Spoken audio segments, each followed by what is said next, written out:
Welcome to this week's deep dive. We've got a lot to cover. It looks like you guys have given us a real mixed bag this time, huh? Yeah, a bit of everything from central banks around the world, making moves to those tariffs, and a U.S. jobs report that's got everyone a little confused. A real economic puzzle then. Well, let's start piecing it together. What's the global picture looking like? Any big trends we should know about? Globally. Hmm. Yeah, I'd say there's definitely a trend of central banks um, kind of tapping the brakes, lowering those interest rates, to try and boost their economies. Mexico, India, even the Bank of England, they've all made cuts recently. So everyone's doing a little slow down tap dance, trying to find the right beat. Exactly. But here at home, it feels like all the talk is tariffs, tariffs, tariffs. The Trump Right. administration, well, they dropped that bombshell with the proposed tariffs on Canada and Mexico, and we've got the ones on China already in effect. For the average person listening right now, what's the takeaway? What should they be thinking about? Well, the first thing you'll probably notice is at the grocery store, honestly. Think about those avocados, those imported ones from Mexico. Tariffs could bump the price up like 10% or more. Easy. Ouch. Yeah. And longer term. It's that slower economic growth both here and around the world. See, these tariffs create a lot of uncertainty. And businesses, well, they hate uncertainty. Makes them hesitant to invest, to hire. And that can really slam the brakes on growth. That makes sense. And all this uncertainty, it seems like it's trickling down to consumers too. That University of Michigan survey, it showed a big jump in those inflation expectations. Folks are worried about prices going up and their overall sentiments down, like Right. way down. Yeah, well, you can't blame them for feeling anxious. Mm. Think about it. If you're expecting your grocery bill to be higher next month, maybe you hold off on buying that new TV today. And when everyone starts spending less, that ripple, it goes through the whole economy. It's like a domino effect. One thing leads to another. It's contagious. Yeah, in a way. And the survey even mentioned that fewer people are feeling good about buying those big ticket items, durable goods, appliances, cars, that sort of thing. It's almost like they're thinking, well, if these tariffs go away, maybe I'll get a better deal later. Could be.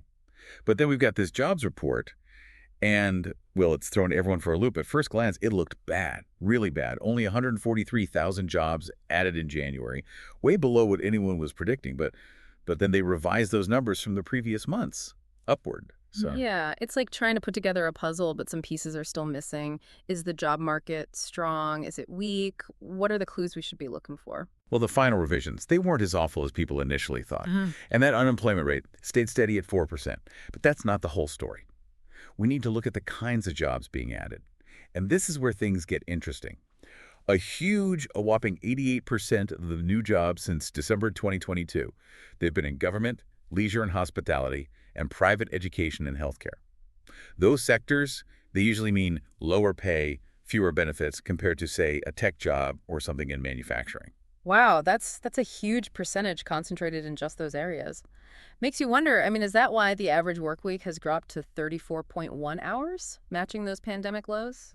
It's definitely possible. Could this be, I don't know, a sign that wage growth is slowing down, putting a damper on the whole economy's health? It's something to watch for sure. While the job market's not collapsing, it does look like the quality of the jobs, it might be changing.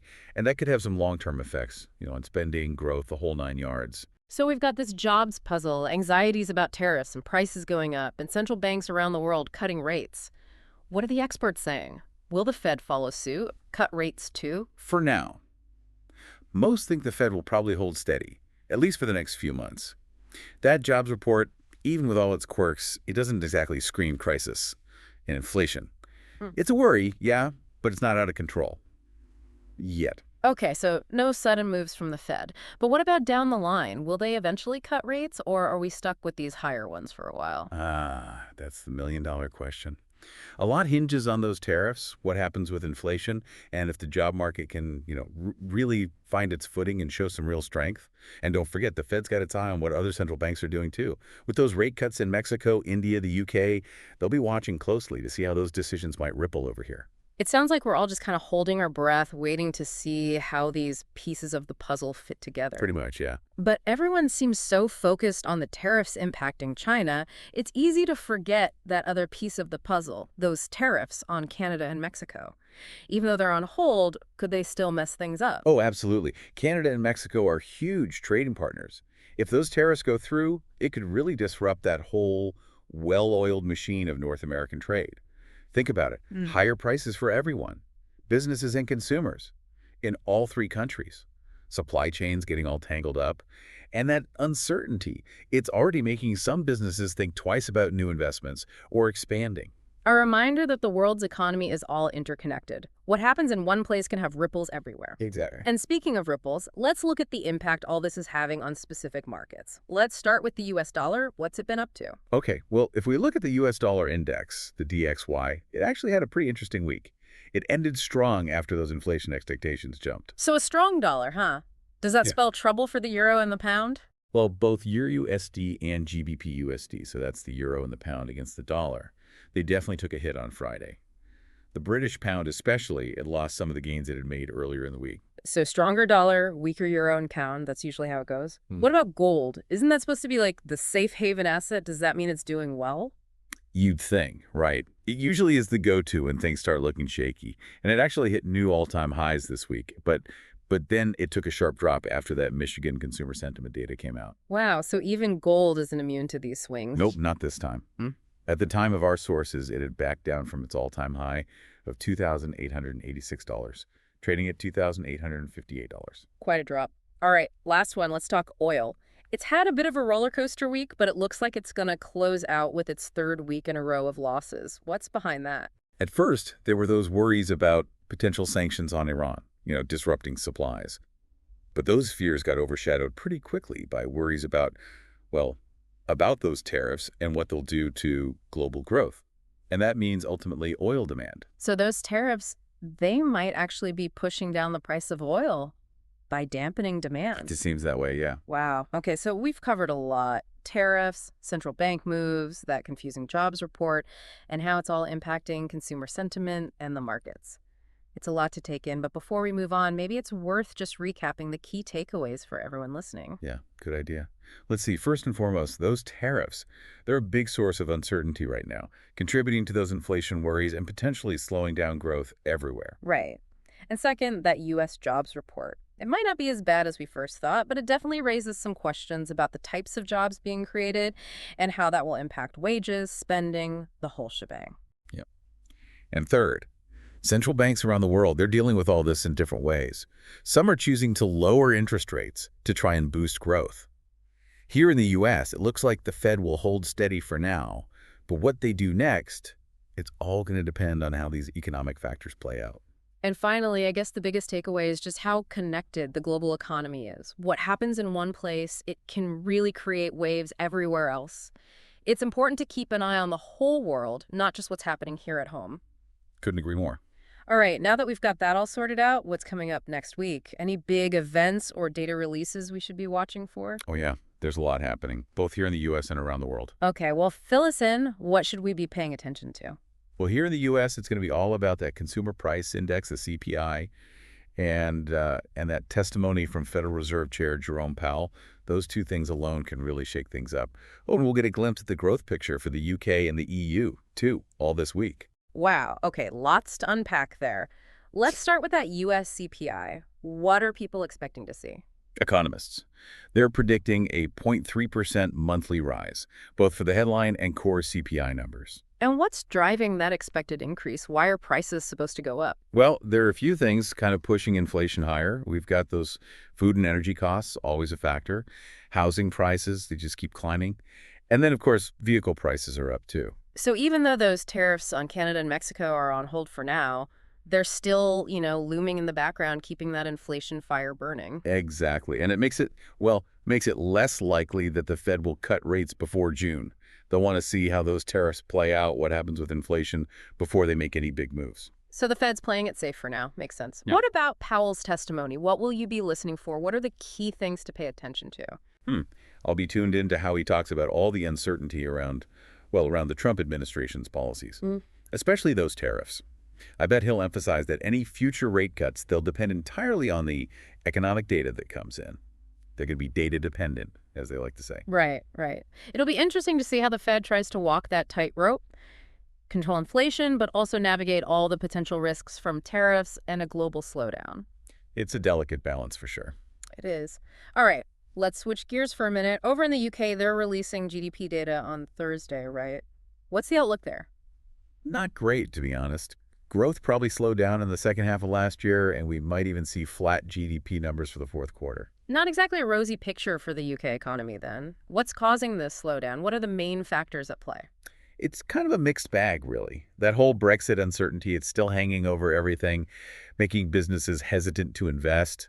And of course, the global slowdown isn't helping. It's like they're trying to sail through a storm, but with a ripped sail. What about 2025? Is there any hope for growth to pick up then? It might improve a bit in 2025, yeah, partly because of higher government spending, but it's still predicted to be less than that 2% forecast by the Office for Budget Responsibility. So, still below target. What does this mean for the UK government? They've got some tough choices ahead, don't they? Oh, yeah, definitely. It puts even more pressure on the Treasury's March spring statement. They'll have to figure out how to make ends meet with less money coming in and rising debt costs. Well, let's just say it hasn't given them much wiggle room. Tough spot to be in. Okay, let's hop across the channel to the Eurozone. What's the growth picture looking like there? The Eurozone, well, they're also grappling with slow growth. Preliminary GDP data is coming out on Friday, and I wouldn't hold my breath for any surprises. So, same story, different continent. What's holding back growth in the Eurozone? Are they dealing with the same things as the UK? There are definitely some similarities. Yeah. The Brexit uncertainty, the global slowdown, those are headwinds for the Eurozone too. Yeah. And then there's Germany. It's the biggest economy in the Eurozone, and their recent struggles are kind of dragging the whole region down. So, the UK and the Eurozone are both in the same boat, facing similar challenges. Are economists, I don't know, are they talking about the possibility of a recession in either place? A recession.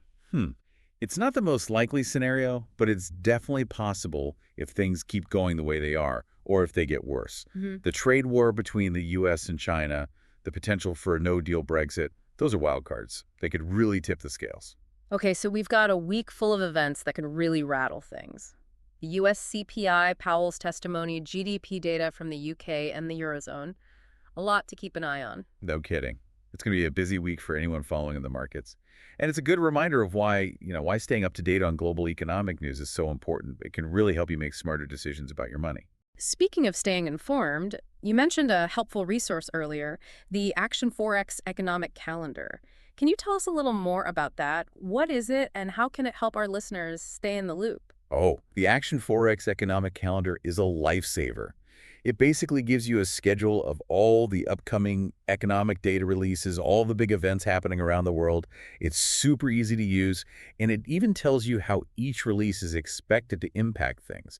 Plus, you can see historical data and analysis too. So it's like a one-stop shop for all things economic data? Exactly. Sounds incredibly helpful. Where can our listeners find this calendar? It's on the Action Forex website. Just search for Action Forex Economic Calendar, and it'll pop right up. Awesome. We'll make sure to include a link in the show notes, too. Perfect. Hmm. Remember, knowledge is power, especially when it comes to your finances. The more you understand about the global economy, the better you'll be able to navigate these crazy times. Couldn't agree more. All right, let's zoom in on a specific market now, one that's been particularly wild lately.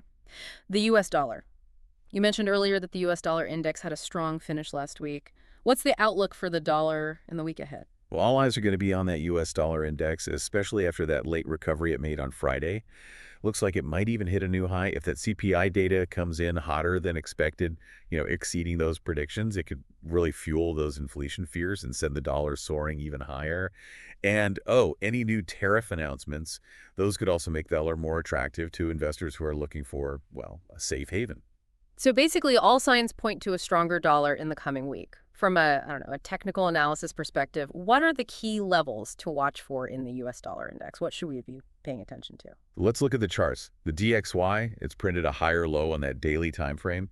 That hints that we could be seeing a shift, a move towards a stronger dollar. Yeah. But Friday's daily candle, it struggled to close above that 108.0000 resistance level. That's key. So if it closes above 108.00, that's a good sign for the dollar, like a green light for dollar bulls. Yeah, exactly. Gives them confidence the dollar's ready to climb higher. But if it can't break through 108.00, well, we might see the DXY retest that 107.00 level early next week. And that could make things a little more complicated, in terms of how the market reacts to that CPI release. 108.00, got it. What other support and resistance levels should we be aware of for the DXY, just so we have a sense of the landscape? For support, we've got 107.00, 106.13, and 105.63. And for resistance, 108.49, 109.52, and then that big 110.00. Okay, lots of potential turning points there. Now let's shift our focus for a minute over to China. We talked earlier about those U.S. tariffs on Chinese goods, the 10% ones. What's the latest on that front? Any updates? Over in the Asia-Pacific region, it's all going to be about those tariff developments and China's inflation data this week. The big question is, will China and the U.S. sit down for any serious talks anytime soon? So the tariffs are in effect, but are they having an immediate impact, or is there kind of a delayed reaction? Well, those 10% tariffs are in place, but there are exemptions for stuff that's already being shipped. So it might take a while for the full impact to be felt. So a bit of a grace period before those tariffs really start to bite. How is China responding to all this? They're not just sitting back and taking it, that's for sure. They're planning to slap retaliatory tariffs on U.S. goods starting February 10th. So there's a tiny window, like a really small window, for the two countries to maybe negotiate something, try to de-escalate this whole trade war. It's a high-stakes game of chicken. Have there been any signs of talks happening, or is it all just posturing right now? President Trump did say on Friday that he's probably going to meet with Chinese President Xi Jinping soon, but there's no set date yet. So there's hope, but the clock is definitely ticking. Okay, what about that economic data from China? What's on the calendar for this week? They're releasing January's CPI inflation data on Sunday. Most economists are predicting a slight bump to 0.4% year-on-year, mostly because of higher food prices around the Lunar New Year. But if you take out food, inflation is expected to stay pretty low. So some temporary price bumps from the holidays, but overall, China's inflation is still under control. For now, at least. Yeah, for now. But keep in mind, those tariffs could start pushing prices higher for Chinese consumers eventually. It's something to watch out for in the next few months. Like a pressure cooker, just waiting to see if the heat gets turned up. Okay, circling back to that U.S. jobs report for a sec. We talked earlier about how such a huge chunk of the new jobs are in those lower-paying sectors. What does that mean in the long run? Could it hurt the economy down the line? It's a legitimate concern, yeah. If this trend continues, more and more lower-paying jobs. It could lead to a bigger gap between the rich and the poor, and that's never good for an economy. It can also stifle growth overall. Think about it. If most people are stuck in jobs that don't pay well, it means less spending, less economic energy overall. So it's not just about creating any jobs, it's about creating good jobs. Jobs that pay well, offer benefits, the kind that can really fuel a healthy economy. Exactly. And it's something policymakers need to keep in mind when they're crafting those economic policies. We need an environment that helps those high-quality jobs grow across all sorts of industries. Right, right. Okay, we've covered a lot here. Tariffs, trade wars, central bank maneuvering, upcoming economic data. It's a lot to process. Definitely is. But staying on top of these things, it's really important. It helps you understand what's driving the global economy, and it helps you make good financial decisions. Speaking of staying informed, let's turn to a topic that, well, it often doesn't get enough attention, but it's really important for your financial health. Understanding and navigating risk. Oh, that's a good one. It doesn't matter if we're talking about investing, starting a business, or just managing our everyday finances. Risk is always there, and it's something a lot of people don't fully grasp. So let's break it down. What kinds of financial risks should people be aware of? What are the big ones? There are a ton of risks out there, and they can change depending on your situation, your financial goals, all that. But some of the most common ones are, well, there's market risk. That's the risk that your investments lose value because of what the market's doing. Then there's inflation risk. That's your money losing buying power over time because prices go up. Interest rate risk. That's when changes in interest rates mess with the value of your investments, especially bonds. Credit risk is the risk that someone you've lent money to, like a company or a government, won't pay you back. And then there's liquidity risk. That's the risk that you can't easily sell an investment or turn it into cash without losing a lot of money. Wow, it's like a minefield out there. So how do people figure out their own risk tolerance? How do they know how much risk is right for them? That's the key question. There are a few things to think about. Your time horizon. So how long until you need the money? If you've got a long time horizon, you can usually take on more risk. Then there's your financial goals, saving for retirement. You might be more okay with some risk to get those higher returns over time. But if you're saving for a down payment on a house in a year or two, you'll probably want to stick to low-risk stuff. And then there's just, your personality. Some people are just more comfortable with risk than others. If you get stressed out by market ups and downs, stick with those lower risk investments. But if you can handle a roller coaster, you might be ready for more risk. It's funny how much of it comes down to your personality, how you handle uncertainty. Some people love the thrill of risk, others just want to play it safe. There's human nature, right? There's no right or wrong answer when it comes to risk tolerance. It's all about finding what feels good for you and matches your goals. So once you've figured out your risk tolerance, what can you actually do to manage risk in your portfolio? What are some practical steps? Okay, so one of the most important things is diversification. Don't put all your eggs in one basket. Spread your investments around different asset classes, stocks, bonds, real estate, commodities, you name it. That way, if one investment goes south, it doesn't take everything down with it. Then there's asset allocation, deciding what percentage of your money goes into each asset class. A conservative investor might have, say, 70% in bonds, 30% in stocks. An aggressive investor might do the opposite. Then there's rebalancing, that's just adjusting things periodically to make sure your asset allocation still matches your risk tolerance and goals. Markets change, your investments go up and down, so you got to keep things in balance. Dollar cost averaging is another good one.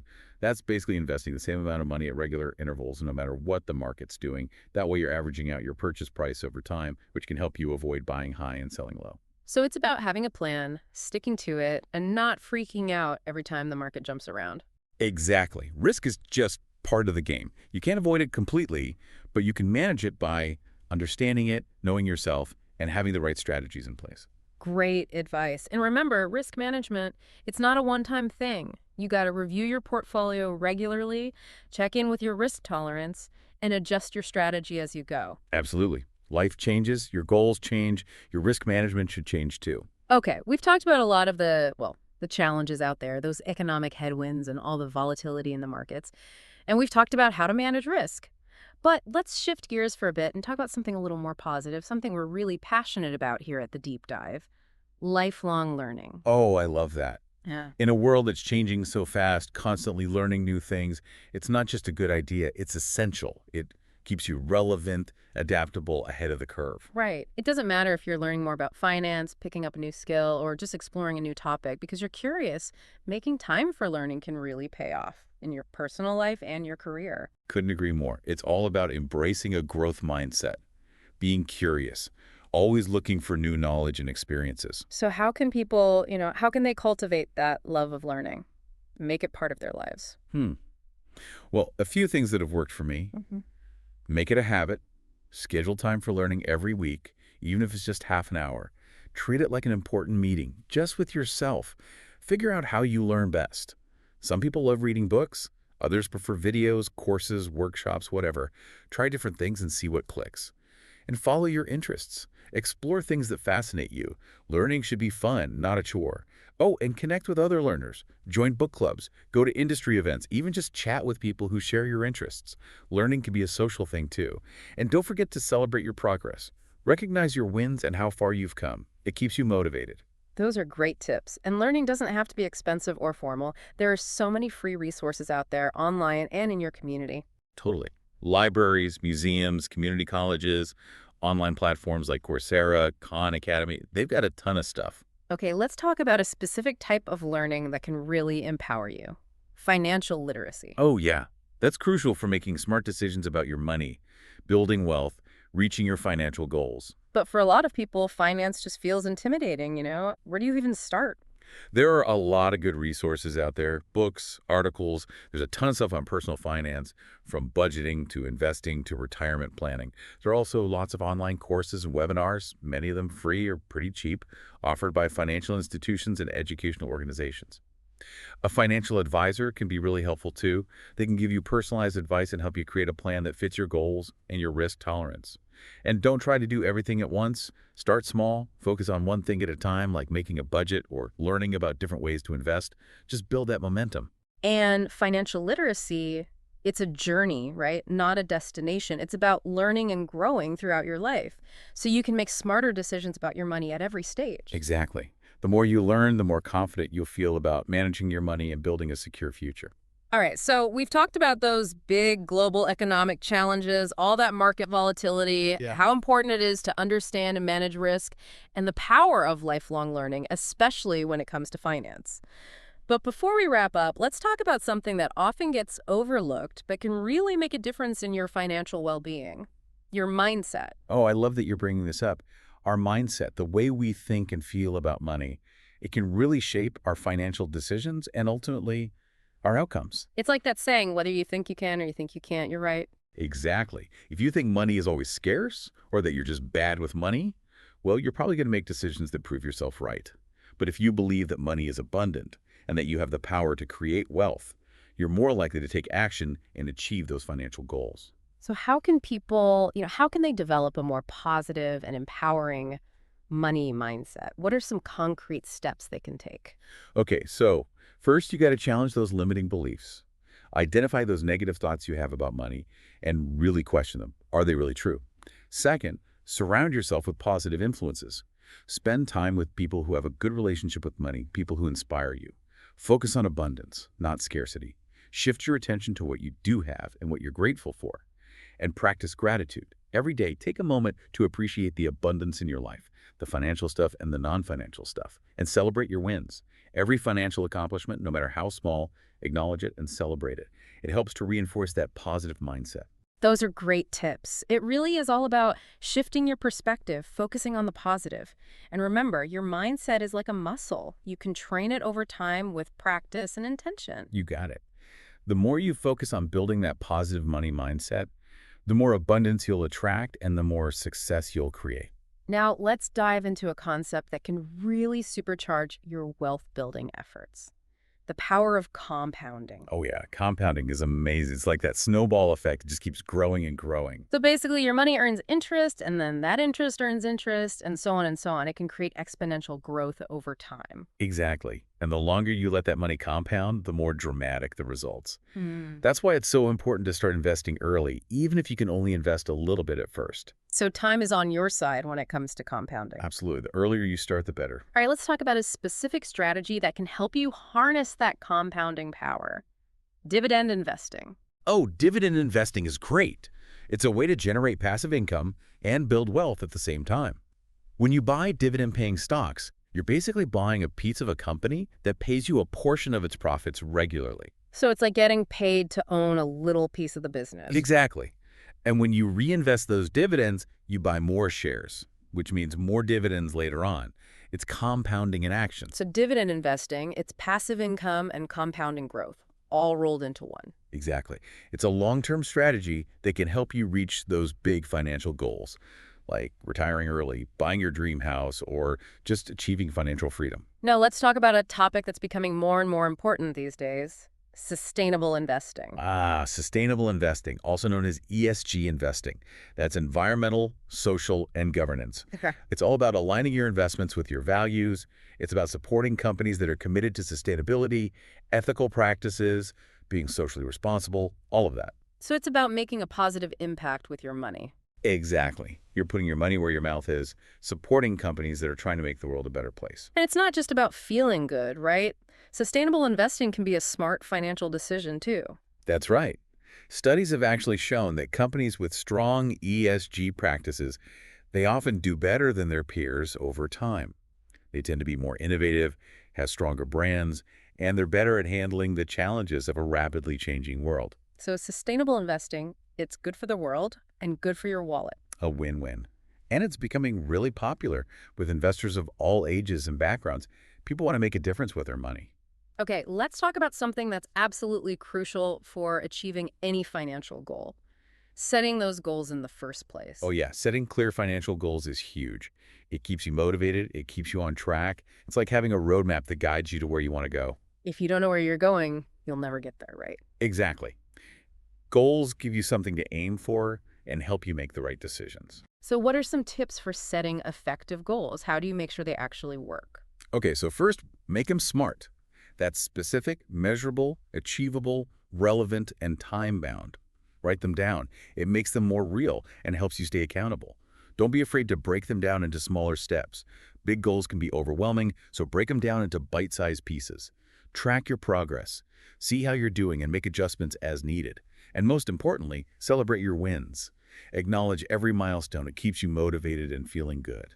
Great advice. And setting goals, it's a personal thing, right? There's no right or wrong answer. It's about figuring out what matters to you and making a plan to get there. Exactly. Your goals should reflect your values, your priorities, your dreams.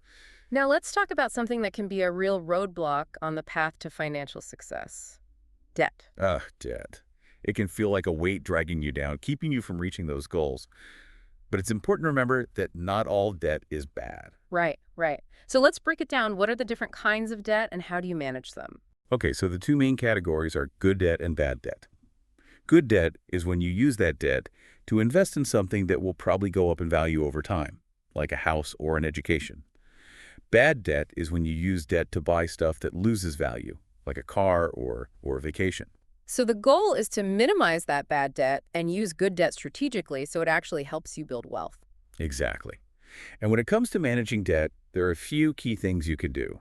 First, make a budget, track your income and expenses, see where you can cut back and free up some cash to pay down those debts. Prioritize the high-interest debt, the ones that are costing you the most. Think about consolidating your debts if you have several. Combining them into one loan with a lower interest rate can save you money and make things simpler. Don't be afraid to negotiate with your creditors. Call them up and see if you can get a lower interest rate or a better payment plan. And if you're really struggling, don't hesitate to reach out for professional help. A financial advisor or a credit counseling agency can be a lifesaver. Great advice. And remember, getting out of debt, it takes time. It's not going to happen overnight. It takes work and discipline, but it's worth it. Oh, absolutely. That feeling of freedom you get when you're finally debt-free, there's nothing like it. Okay, so we've covered a ton of ground today: global economic challenges, market ups and downs, understanding and managing risk, having a positive money mindset, the power of compounding, dividend investing, sustainable investing, setting goals, and conquering debt. It's been a whirlwind tour of personal finance. It has been. But remember, this whole financial well-being thing, it's a journey, not a destination. It's about learning and growing, adapting to changes, and making those smart decisions that align with your values and goals. And it's about asking for help when you need it. Don't be afraid to reach out to someone, a financial advisor, a friend, whoever, or connect with other people who are on the same journey. So true. We're all in this together. All right, before we wrap up, I want to share a quote that I think really sums up the whole idea of financial well-being. Financial freedom is available to those who learn about it and work for it. I love that. It's a great reminder that financial success isn't about luck. It's about knowledge, effort, and discipline. Exactly. And that's what we're all about here at the Deep Dive, giving you the knowledge and tools you need to reach that financial freedom. And remember, it's a marathon, not a sprint. Yeah. Stay focused on those goals, make those smart decisions, and never stop learning. Well said. Now, before we sign off, I want to mention a resource that can help our listeners dive even deeper into the world of finance and investing: the Action Forex website. Oh yeah, Action Forex is awesome. It's a great resource for anyone who wants to keep up with the markets, learn about different investing strategies, get access to tools and insights, all that good stuff. They have a ton of information, everything from real-time market data and analysis to educational articles and webinars. And their analysts are top-notch. They provide in-depth coverage of the global markets to help you make informed decisions. We'll definitely include a link to the Action Forex website in our show notes so you can check it out. Perfect. It's a must-have for anyone serious about taking control of their finances. All right, I think it's time to wrap up this deep dive. It's been a blast exploring all these topics with you. Likewise. And to everyone listening, thanks for joining us on this journey of financial discovery. We hope you found it informative, inspiring, and empowering. Remember, financial well-being is within your reach. Stay curious, stay informed, and keep working towards those goals. You got this. Great advice. Until next time, happy investing. Wow, we've really covered a lot of ground in this deep dive, haven't we? From those tariffs and trade wars to central bank moves, economic data. We even talked about some of the big challenges and the opportunities that are kind of merging in this crazy economic landscape. It's been quite a ride. But before we wrap up completely, I think it's worth circling back to something we've been talking about throughout our conversation, the whole idea of staying informed. Yeah, absolutely. It feels like in today's world with information coming at us from every direction, it's more important than ever to really stay on top of what's happening, especially in the global economy. And it's not just about, skimming the headlines or anything. It's about digging a little deeper, understanding what's really driving the economy, Yeah. those underlying forces, and how they might actually impact you. impact your financial well-being. Right, exactly. It's about developing that critical eye, questioning assumptions, not just taking things at face value. Exactly. And being proactive, anticipating those risks and opportunities instead of just reacting to them after the fact. Well said. And it's an ongoing process, right? The economy never really sits still, so we have to stay curious, stay engaged. Couldn't agree more. There's always something new to discover in the world of finance and economics. And that brings us to our final thought for this deep dive. We've talked about all these economic challenges, the headwinds, all that. But what if those challenges, what if they actually create opportunities? What if those headwinds turn into tailwinds for certain industries, certain sectors? That's such a good point. Disruption. It can be the spark that ignites innovation and growth.